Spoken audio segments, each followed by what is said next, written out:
तो देखिए जितने बच्चे कक्षा 10वीं मैथ का 1 मार्च को पेपर देने वाले, जितने बच्चे 1 मार्च को हाई स्कूल का पेपर देने वाले हैं, गणित का पेपर है, तो यहाँ पर मैं लेकर आ चुका हूँ 20 क्वेश्चन 2025 बोर्ड परीक्षा के लिए। काफी ज्यादा इंपॉर्टेंट है बच्चों, एक एक क्वेश्चन का सोल्यूशन। ऐसा नहीं कि बच्चों इसका ये सही होगा, ऐसा नहीं, आपको कैसे आया, क्यों सही होता है, सब कुछ सोल्यूशन के साथ एकदम डिटेल में बताऊंगा। उसके लिए आपको चैनल को सब्सक्राइब कर देना होगा, ताकि और भी मैं जो वीडियो डालूं उसका नोटिफिकेशन आप तक लोगों तक पहुंच सके। तो देखिए बकवास ना करते हो, डायरेक्ट मैं क्वेश्चन की तरफ को स्टार्ट करता हूं। तो पहला यहाँ पर देखिए प्यारे बच्चों, परिमेय संख्या होगी। तो सबसे पहले आप सभी लोग जान लीजिए परिमेय संख्या होती क्या है। तो परिमेय संख्या क्या होती है प्यारे बच्चों, जिसे पी बटे क्यू के रूप में लिखा जा सके।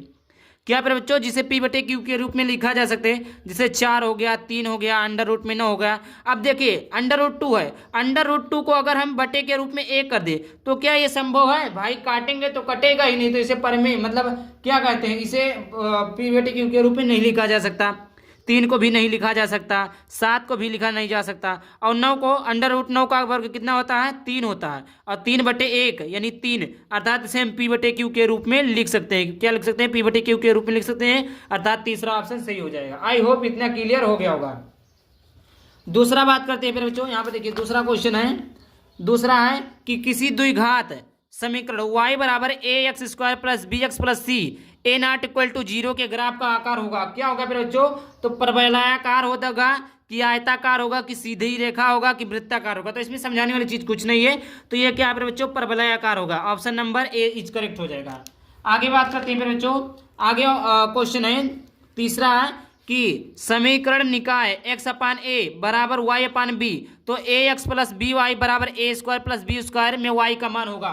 तो यहाँ पर मैं बता दूं फिर बच्चों, यहाँ पर ए एक्स लिखा, क्या लिखा? ए एक्स प्लस बी वाई बराबर ए स्क्वायर प्लस बी स्क्वायर। तो प्यारे बच्चों अगर यहाँ पर ए के स्थान पर क्या एक्स है, तो यहाँ पर एक्स स्क्वायर सॉरी एक्स का गुणांक क्या है? ए है, और यहाँ पर एक्स का गुणांक क्या है? ए है, तो ए स्क्वायर हो जाएगा प्लस, अगर हम यहीं पर वाई का गुणांक बी है, यहाँ पर भी वाई का गुणांक बी है, तो वाई के स्थान पर बी का रख दें और यहाँ पर बी, तो बी स्क्वायर हो जाएगा बराबर क्या हो जाएगा? ए स्क्वायर। अर्थात फिर बच्चों हम क्या लिख देंगे? बी रख देंगे तो ए स्क्वायर का मान क्या हो जाएगा? निकल जाएगा। तो यहाँ पर इसका सही ऑप्शन हो जाएगा बी। आगे बात करते हैं, चौथा नंबर का प्रश्न है। यहाँ पर चौथा नंबर का प्रश्न है, यदि समीकरण X square minus 4x plus A बराबर 0 के कोई वास्तविक मूल नहीं है, तो फिर बच्चों क्या पूछा है? X square minus 4x plus A बराबर 0 के कोई वास्तविक मूल नहीं है, तो हम लोग जानते हैं बच्चों बी स्क्वायर माइनस 4ac बराबर क्या होता है? 0। तो यहाँ पर देख सकते हैं बी का मान, बी स्क्वायर देखिए, बी स्क्वायर माइनस 4ac बराबर 0, 4a बराबर 0 होता है। ठीक, यहाँ पर दिया क्वेश्चन में। हाँ, तो यहाँ पर क्या हो जाएगा फिर बच्चों? यहाँ पर हो जाएगा b के स्थान पर कितना? -4, -4 का वर्ग -4 इंटू क्या है फिर बच्चों? a। ठीक, 4 चौके 16, क्या हो जाएगा? प्लस का 16, क्या हो जाएगा फिर बच्चों? प्लस का 16। यहाँ पर देखिए -4 है, तो -4 प्लस हो जाएगा, तो यहाँ पर 16 प्लस a 4a। ठीक, तो 4a बराबर क्या हो जाएगा? 16। 4a बराबर क्या हो जाएगा फिर बच्चों? 4a बराबर यहाँ पर हो जाएगा 16, और a बराबर क्या हो जाएगा? यहाँ पर यार माइनस नहीं रहेगा, यहाँ पर 16 पाँच 4, 4 कुम 4, 4 चौके 16, तो a 4 हो गया। तो यहाँ पर देखते हैं कहाँ है, ये वाला ऑप्शन, डी वाला ऑप्शन सही है। समझ में आया? अरे भाई साहब बी स्क्वायर माइनस 4a बराबर क्या है? 0 है, तो बी स्क्वायर का मान देखिए, इसका मान निकल देखेंगे, आंसर आ जाएगा। ठीक, पांचवा यहाँ पर देखिए, पांचवा अनुक्रम under root 2, 2 under root 2, 3 under root 2 का 10वां पद होगा। 10वां पद क्या होगा फिर बच्चों? तो ये अंडर रूट 200 होगा, अंडर रूट क्या हो जाएगा? 200 हो जाएगा। इतनी बात समझ में आ गई? चलिए आगे बात करते हैं। पूरे पेपर का सोल्यूशन अगर आप लोग चाहते हैं फिर बच्चों कि आप 2 नंबर वाला 3 नंबर वाला सारे क्वेश्चन का सोल्यूशन करवाएं, तो आप सभी लोगों को कमेंट करना होगा, मैं सारे क्वेश्चनों को करवा दूंगा। अब यहाँ पर देखिए फिर बच्चों, यहाँ पर देखिए सबसे पहले यहाँ पर देखिए छठवां है, निम्नलिखित सारणी का माध्य होगा। फिर बच्चों यहाँ पर वर्ग अंतराल दिया है, वर्ग अंतराल कितना दिया है? 0, 5, 5 to 10 और 10 to 15 और 15 to 20। उसके बाद में आवृत्ति यानी f का मान कितना दिया है? 2 दिया है, 4 दिया है, 6 दिया है, 10 दिया है। समझ में आया फिर बच्चों? यहाँ पर देखिए, यहाँ पर बच्चों फिर यहाँ पर देखिए फिर बच्चों f हो गया। अब x का मान निकालेंगे, x का मान निकालेंगे तो x होता है माध्य, तो 0, 5 का आधा कितना हो जाएगा? 2.5, इसका 10 और 5 15, 7.5 हो जाएगा। इसका गुणा 15 10 25, 25 का आधा हो जाएगा 12.5 हो जाएगा, 20 15 35 तो 17.5 हो जाएगा। ठीक, ऐसे आप चिन्ह खींच लेंगे। देखिए समय कम है इसीलिए मैं बता दे रहा हूँ, आप लोग ये सब कर सकते हो। ठीक, ये चीज़ें हो गई। ठीक, अब यहाँ पर हमें क्या निकालना है, एफ एक्स निकालना है। क्या लिखाना है, एफ एक्स। एफ एक्स इसका गुणा करेंगे तो क्या हो जाएगा बच्चों, 5 हो जाएगा।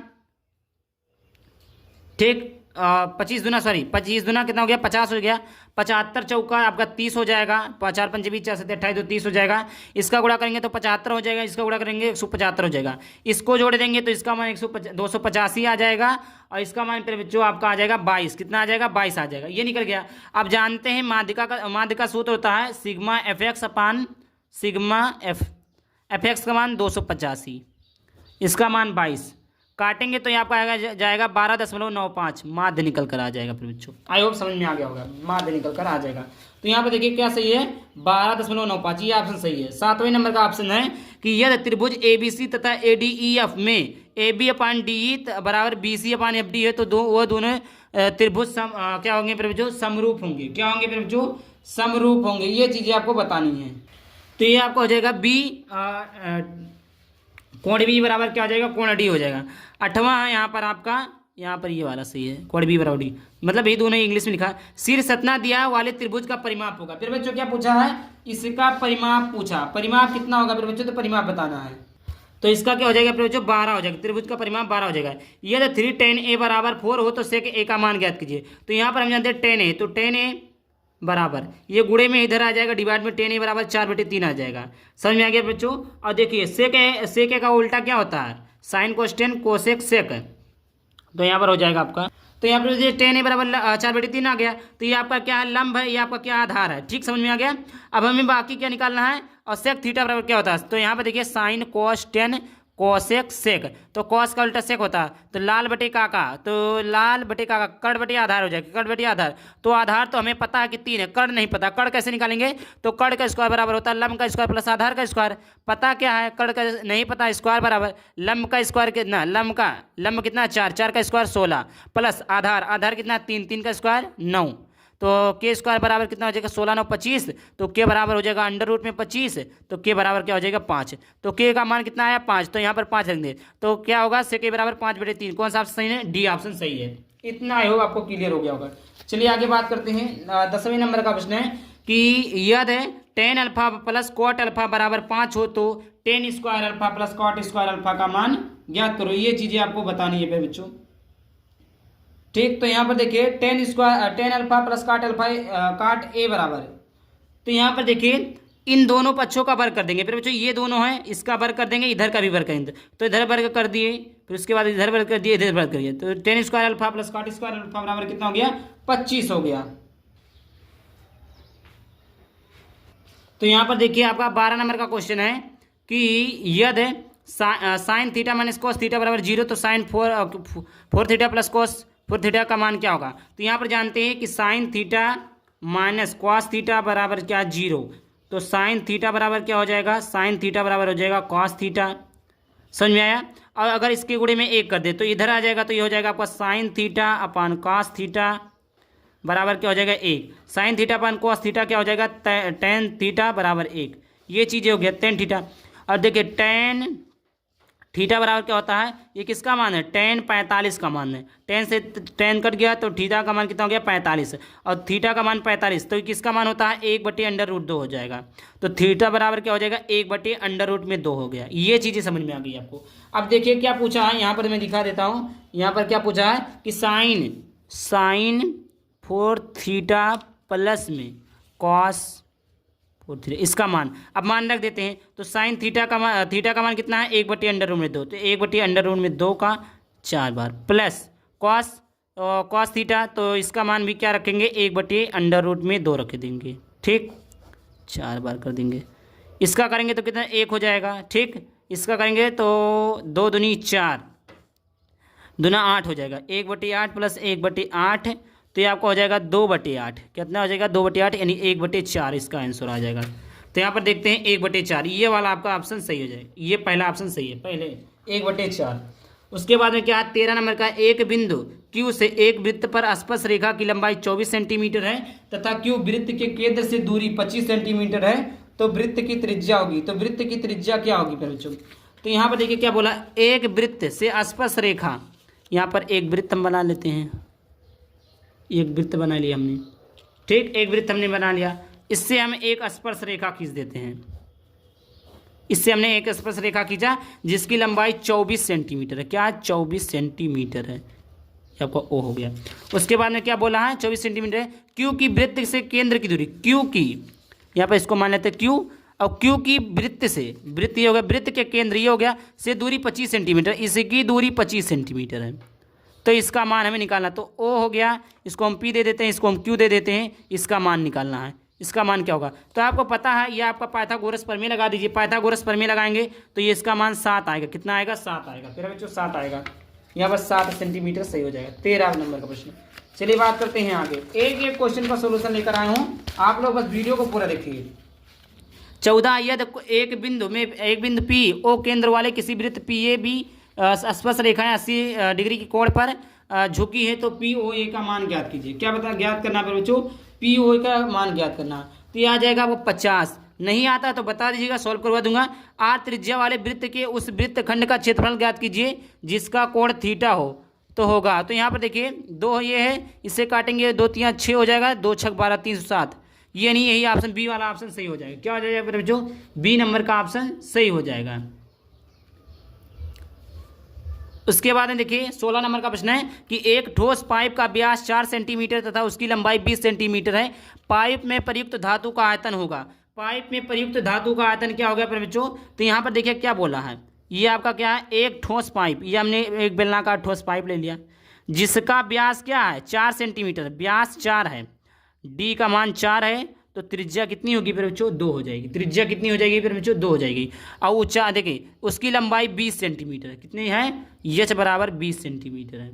ठीक, तो बेलन की इसके क्या हो जाएगा? पाई आर स्क्वायर एच हो जाएगा। पाई का मान तो पता नहीं, पाई का मान रखना नहीं, इंटू आर का मान क्या है 2, तो आर का स्क्वायर 2 दूना 4, एच का मान 20, तो 20 चौके 80 पाई, तो 80 पाई सेंटीमीटर क्यूब। आयतन का क्या होता है? मतलब क्यूब होता है, तो 20 सेंटीमीटर। पहला ऑप्शन सही है। इस प्रकार 16 नंबर का हो गया। 17 नंबर का प्रश्न है कि आर त्रिज्या की एक ठोस अर्धगोले का कुल पृष्ठीय क्षेत्रफल होगा। आर त्रिज्या के कुल गोले का पृष्ठीय क्षेत्रफल क्या होगा फिर बच्चों? 3 पाई आर स्क्वायर होगा। 18 निम्नलिखित सारणी का माध्यक वर्ग क्या होगा फिर बच्चों? माध्यक वर्ग ज्ञात करना है। तो मैं बता दूं फिर बच्चों, यहाँ पर आपका निकालेंगे, क्या निकालेंगे? संचयी बारंबारता। क्या निकालेंगे? संचयी बारंबारता। तो यहाँ पर इसका देखिए संचयी बारंबारता पर 2 हो जाएगा, इसका 2 और 8 कितना हो जाएगा? 10 हो जाएगा। 10 और 12 इसका 22 हो जाएगा। ठीक, 22 हो जाएगा। 22 18 40 हो जाएगा, 40 10 50 हो जाएगा। अभी आपका संचयी बारंबारता है। अब आप लोगों ने एक सूत्र पढ़ा है। क्या सूत्र पढ़ा है फिर बच्चों? ये हो गया आपका। क्या पूछा है फिर बच्चों? कि माध्यक वर्ग ज्ञात कीजिए। तो यहाँ पे देखिए 25, ठीक, फिर बच्चों क्या है 25, तो क्या होता है मेरे बच्चों? n/2 होता है। n का मान 50 है, n का मान 50 है बटे 2, तो कितना हो जाएगा? 25। 25 कहाँ आ रहा है फिर बच्चों? 25 कहाँ आ रहा है? तो यहाँ पर देखिए 20 और 30 के बीच में आ रहा है। कहाँ आ रहा है फिर बच्चों? 20 और 30 के बीच में आ रहा है। 20 और 30 के बीच में आ रहा है 25, तो ये आपका 20 और 30 वाला ऑप्शन सही हो जाएगा। ये ऑप्शन बी नंबर से ऑप्शन सही हो जाएगा। आगे बात करते हैं 19 नंबर का प्रश्न। एक बारंबारता सारणी का माध्य तथा माध्यिका क्रमशः 30 तथा 35 है। कितने हैं बच्चों? 30 तथा 35 है, तो इसका बहुलक होगा। तो हम जानते हैं फिर बच्चों बहुलक बराबर क्या होता है? 3 माध्यिका -2 माध्यक। ठीक, तो देखिए यहाँ पर बहुलक 3 इंटू माध्यिका कितना दिया हुआ फिर बच्चों? यहाँ पर देखिए 35 दिया हुआ है। पहले माध्य दिया फिर माध्यिका, तो माध्यिका 35 है, तो 35 इंटू -2 इंटू माध्य कितना दिया हुआ बच्चों? 30 दिया हुआ। तो यहाँ पर देखिए 35 दिया कितना हो जाए? 3 5 15, 3 3 के 9, 105 हो जाएगा, और 30 दूना 60। ये निकालेंगे तो इसका मान 45 आएगा। ये आपका बी वाला ऑप्शन सही है। आगे बात करते हैं 20 नंबर का प्रश्न है, यदि एक घटना निश्चित रूप से घटती है तो इसकी प्रायिकता। आप लोगों ने पढ़ा होगा कि निश्चित घटना